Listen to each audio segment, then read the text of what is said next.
how do you juggle this kind of, what makes you think that being a dean and being part of a foundation can be balanced, no?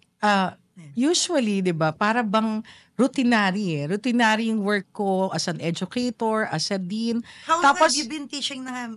siguro 17 years Oh, na ako okay. as a teacher. I started in USC College of Nursing, tas kare-retire ko lang last year. Tas ngayon ang pagiging dean ko naman po sa Calamba 8 years na. So, doon po yung ginagawa ko is an extension of what I'm doing in social work. So parang ako ngayon katulad nito, nagbago na yung mindset ko eh. Kasi parang 'di ba during the pandemic mataas ang mental health na naramdaman ko eh. Kasi it's so hard na magturo sa mga estudyante sa online. Very Diba ang anxious hirap, yan. nakakaano yan, tas ang daming requirements ng government na kailangan i-accomplish para makapag yung mga projects nyo sa school.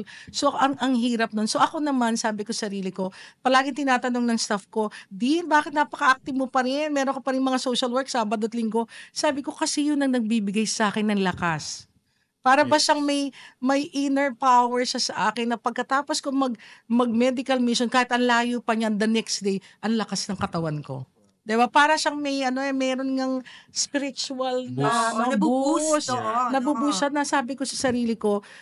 Tas at the same time, ang gusto ko talaga, ang advocacy ko ngayon, alam mo ko is for me to be able to develop our nursing students, yung maging generous din sila, yung maging din sila, at the same time yung mag-step up sila na mag-lead para makatulong sa iba, doon, yung maging sila din sa sarili nilang buhay, they will be leaders in their own mga kung anong interest nila. Yes.